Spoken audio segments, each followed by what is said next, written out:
우주를 정복하는 것은 인류의 가장 위대한 야망 중 하나이지만 그 여정은 언제나 예측할 수 없는 위험으로 가득 차 있습니다. 우주로 첫 발을 내디딘 초기 시절부터 우주 비행사들은 혹독한 환경, 기술적 결함, 그리고 치명적인 사고에 이르기까지 수많은 위험에 직면해 왔습니다. 기술이 끊임없이 발전하고 있음에도 불구하고 지구 밖을 탐험하는 임무는 결코 완전히 안전하지 않았습니다.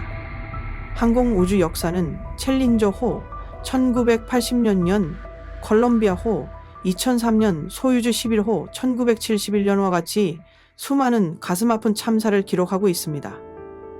하지만 우주 안전에 관한 암울한 장을 연 가장 비극적인 사고 중 하나는 1967년에 발생한 아폴로 1호 화재였습니다. 이 재난은 미국을 충격에 빠뜨렸을 뿐만 아니라 우주 임무에서의 설계, 안전, 그리고 점검 절차에 대한 깊은 교훈을 남겼습니다. 이 사건은 나사로 하여금 아폴로 프로그램 전체를 재평가하게 만들었고, 이런 비극이 다시는 반복되지 않도록 중요한 개선을 이끌어냈습니다. 아폴로 1호 참사에서 비롯된 변화 덕분에 불과 2년 후 아폴로 11호가 인류를 최초로 달에 착륙시키는 데 성공했습니다. 그렇다면 이 끔찍한 화재의 진정한 원인은 무엇이었을까요? 지상에서 무해해 보이던 임무가 어떻게 비극으로 변한 걸까요? 아폴로 1호 화재는 나사의 3명의 우주비행사 거스 그리섬, 에드 화이트, 로저 채피의 목숨을 앗아간 사건으로 미국 유인 우주비행 프로그램 역사상 최초의 치명적인 사고로 기록되어 있습니다. 이 사건은 비행 중이 아니라 지상 시험 중에 발생했지만 우주선 설계 결함, 불충분한 안전 절차, 그리고 제조 과정에서의 느슨한 품질 관리에서 비롯된 원인 때문에 여전히 진정한 우주 재난으로 간주됩니다. 아폴로 1호 임무는 미국의 3번째 우주 탐사 계획인 아폴로 프로그램의 첫 유인 비행으로 예정되어 있었으며, 목표는 인간을 달에 착륙시키고 지구로 안전하게 귀환시키는 것이었습니다. 이 임무는 1967년 2월 21일에 아폴로 명령 서비스 모듈 체셈을 점검하기 위해 기획되었으나 1967년 2월 27일에 케이프 커네버럴 공군기지의 발사 단지 30사에서 열린 발사 리허설 중 끔찍한 화재가 발생하면서 결코 이륙할 기회를 갖지 못했습니다. 아폴로 1호 또한 에이스만의 2045도 알려져 있음것은 아폴로 프로그램에서 첫 번째 유인 임무로 세턴 IB 로켓으로 발사될 예정이었습니다.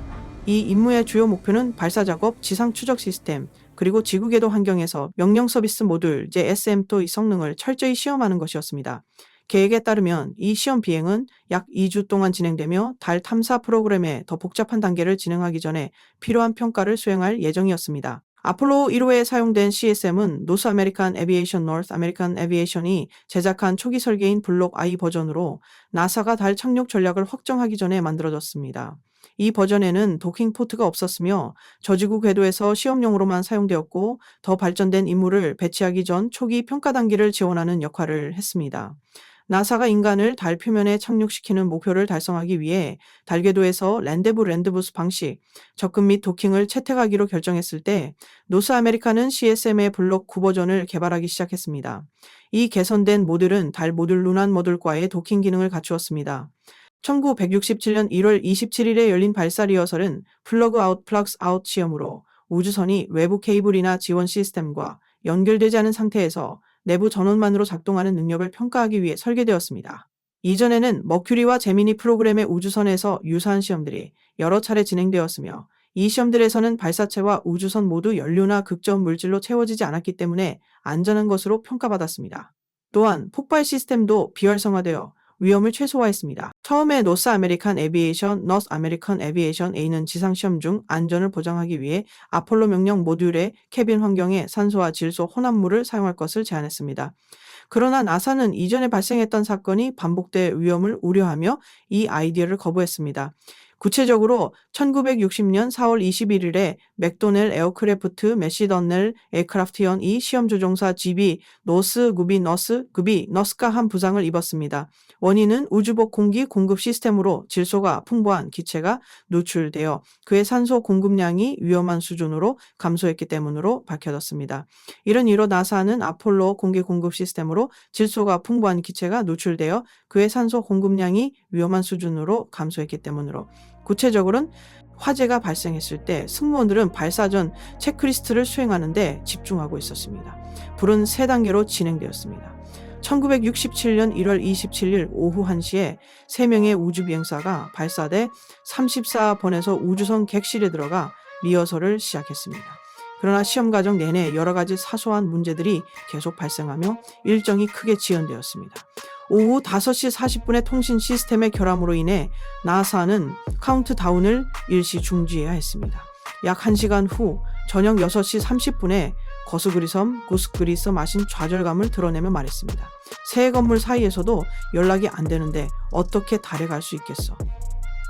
첫 번째 단계는 객실 내부의 온도와 압력이 급격히 상승하면서 시작되었으며 저녁 6시 31분에 화이트가 급박한 목소리로 조종석에서 불이 보인다라고 보고한 후 약 15초 동안 이어졌습니다. 모니터링 화면을 통해 지켜보던 목격자들은 화이트가 내부 해치 손잡이에 손을 뻗으려 하는 모습을 보았고 그 사이 불길은 객실 전체로 빠르게 퍼져나가며 시험 비행 중 장비 구역으로 물체가 떨어지는 것을 막기 위해 설계된 쓰레기 차단 홈을 따라 번졌습니다. 6초 후 과도한 압력으로 우주선 외피가 터졌고 곧이어 다른 목소리가 불이 너무 세다 라고 외쳤습니다. 마지막 말은 채피, 치표 요겨지며 그는 절망적으로 나 불타고 있어 라고 소리쳤습니다. 명령 모듈의 파열은 화재의 두 번째 단계를 알렸으며 뜨거운 가스가 선체의 균열을 통해 밖으로 새어나왔습니다. 지상 요원들의 구조 노력은 우주선에서 뿜어져 나오는 극심한 열기와 짙은 연기로 인해 큰 어려움에 직면했습니다. 주목할 점은 그들이 독성가스와 관련된 사고에 대처하도록 훈련받았을 뿐 화재에 대한 대비는 되어 있지 않았다는 것입니다. 세 겹의 비상탈출구를 여는데 5분도 채 걸리지 않았지만 그들이 내부에 도달했을 때 승무원들은 더 이상 생존할 가능성이 없었습니다. 불길이 거세게 타오른 후 몇 초 만에 그들은 의식을 잃었습니다. 화재의 마지막 단계는 일산화탄소가스가 높은 농도로 빠르게 생성되는 과정이었습니다. 추정에 따르면 이 단계가 시작된 후 단 5초 만의 명령, 모듈 내부의 대기가 극도로 독성이 강해졌습니다. 연기가 점차 거치고 구조팀이 내부로 들어갔을 때 그들은 그리섬과 화이트, 이 나일론 우주복 일부와 생명 유지 시스템에 연결된 튜브를 녹였다는 것을 발견했습니다. 화이트는 비상 탈출구 바로 아래에서 발견되었는데 이는 그가 비상 절차에 따라 문을 열려고 시도했지만 객실 내부의 엄청난 압력을 이기지 못했음을 보여줍니다. 반면 채피온은 규정대로 자신의 자리에 앉아 있었고 화이트가 문을 열 때까지 연락을 유지해야 하는 절차를 따르고 있었습니다. 비상 탈출구의 구조는 비극을 초래한 결정적인 요인이었습니다. 이 문은 안쪽으로만 열리며 손으로 돌리는 크랭크로 여러 개의 걸쇠를 풀어야 고정되어 있었습니다. 게다가 객실 내부의 압력이 외부 환경보다 높아서 먼저 압력을 낮추지 않으면 문을 여는 것이 거의 불가능했습니다. 이상적인 조건에서도 문을 여는데 최소 90초가 걸렸지만 현실에서는 3명의 우주비행사에게 단 몇십 초의 반응 시간조차 주어지지 않았습니다. 객실이 몇 시간 동안 정상 압력에서 100% 산소 환경으로 유지되었기 때문에 산소는 내부의 모든 물질에 깊이 스며들어 있었습니다. 불꽃이 튀자마자 그것은 즉시 객실 전체를 거대한 횃불로 만들었습니다. 근처에 있던 기술자들은 승무원을 구출하려고 접근을 시도했지만 강렬한 열기와 독성이 강한 연기에 계속해서 방해를 받았습니다. 약 5분 후에 그들이 마침내 객실 문을 열었을 때 3명의 우주비행사는 생존할 기회가 없었습니다. 약 5분 후에 그들은 처음 30초 안에 연기 흡입과 심각한 화상으로 사망했을 가능성이 있습니다. 100% 산소 환경을 사용하는 것은 생명 유지 시스템을 단순화하고 객실 압력을 줄여 우주선을 더 가볍게 설계할 수 있게 해주는 등 여러 이점을 제공했습니다.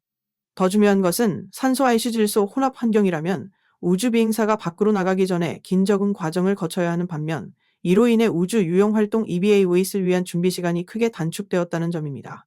그러나 나사는 지상에서 우주 환경을 시뮬레이션할 때 발생할 수 있는 심각한 안전 위험을 예측하지 못했습니다. 노스 아메리칸 에비에이션 이군 아폴로 명령 모듈을 100% 산소 조건에서 5psi의 압력으로 우주 환경에서 작동하도록 설계했습니다. 모든 화재 예방 조치는 이 가정에 기반하여 계산되었습니다. 그러나 아폴로 1호 시험은 지구에서 진행되었으며 그곳의 대기압은 14.7psi였습니다. 양압 차이를 만들기 위해 나사는 객실 내부 압력을 16.7psi로 높였고 이는 의도치 않게 극도로 쉽게 타는 환경을 만들어 평범한 물질조차도 격렬하게 불타게 했습니다. 이 시험이 위험하지 않은 것으로 분류되었기 때문에 안전감독은 소홀히 여겨졌고 사고 발생 시 대비책도 준비되어 있지 않았습니다. 첫 번째 불꽃이 튀었을 때 몇 초 만에 객실 전체가 끔찍한 화염에 휩싸였습니다. 관제센터는 승무원에게서 왜곡된 신호와 함께 갑작스러운 압력 급등 경고를 받았을 때 문제가 생겼음을 깨달았습니다. 그들이 객실 창문에서 나온 영상을 보여주는 디스플레이 화면을 관찰했을 때 내부는 이미 불길에 휩싸여 있었습니다. 승무원은 스스로 탈출할 수 없었고 불이 우주복의 산소 공급 시스템을 끊으면서 사망했습니다. 구조팀은 이미 불길에 휩싸여 있었습니다. 승무원은 스스로 탈출할 수 없었고 불이 우주복의 산소 공급 시스템을 끊으면서 사망했습니다. 비극 직후 나사 부국장 로버트 시먼선 화재 원인을 규명하기 위해 아폴로 2차 조사위원회를 설립했습니다. 이 위원회는 랭글리 연구센터 소장 플로이드 L. 톰프슨 L. 톰슨이 위원장을 맡았으며 우주비행사 프랑크 보어먼, 우주선 설계자 맥심 파게, 미공군 대령 찰스 F. 스트랑, 그리고 관련 분야의 5명의 전문가들이 참여했습니다. 나사 국장 제임스 웹스트랑, 그리고 관련 분야의 5명의 전문가들이 참여했습니다. 나사 국장 제임스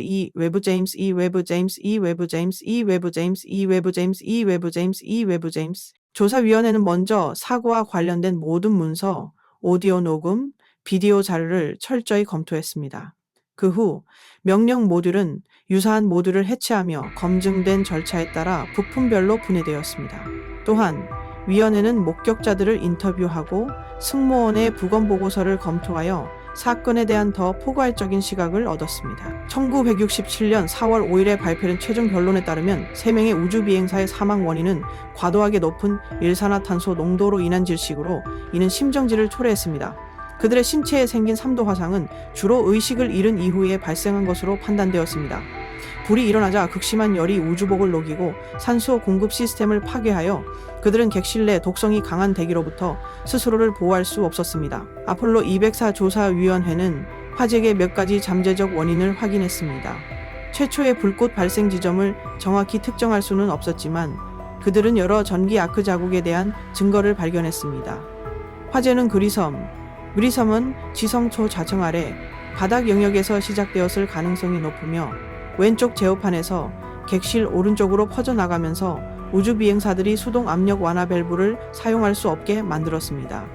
이 밸브를 제때 열 수 있었다면 객실 내 압력이 줄어들었을 수도 있지만 화재로 인한 온도와 압력의 상승을 막을 수는 없었을 것입니다. 위원회는 또한 중앙 좌석 근처의 환경 제어 장치로 이어지는 은도금 구리전선에서 절연체가 벗겨진 것을 발견했는데 이는 작은 점검문을 여러 번 열고 닫으면서 생긴 것일 수 있습니다.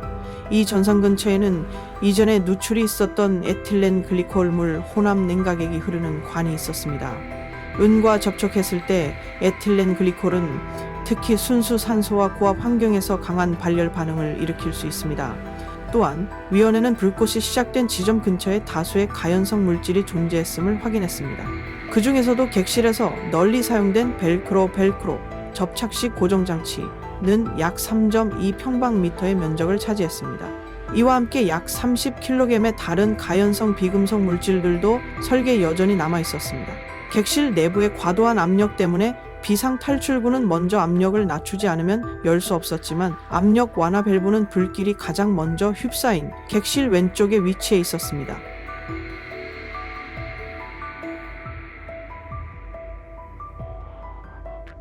사고 이후 브라이 명령 모듈 설계는 폐기되었고 안전에 있어 중요한 개선이 이루어진 블록 2로 대체되었습니다.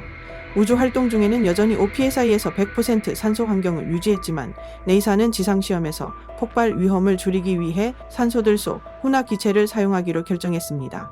우주비행사들의 복장도 업그레이드되어 불에 타지 않는 베타천 소재로 교체되었습니다. 객실 내 가연성 물질은 모두 자체 소화되는 버전으로 바뀌었습니다. 특히 블록 2I의 비상 탈출구는 최대 30초 안에 바깥쪽으로 열리도록 재설계되었습니다. 우주선 설계를 개선하는 것을 넘어 나사는 사고 후 사고방식과 일하는 문화를 변화시켰습니다.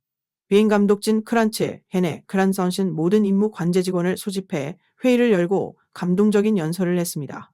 이 말은 나중에 컬럼비아 우주왕복선 참사 이후에도 다시 언급되었습니다. 아폴로 1호 참사는 고통스러운 교훈이었지만 이를 통해 나사는 더 튼튼한 안전 기반을 구축했고 이는 이후 아폴로 임무의 성공, 특히 불과 2년 후 인류를 달에 착륙시키는 데 기여했습니다.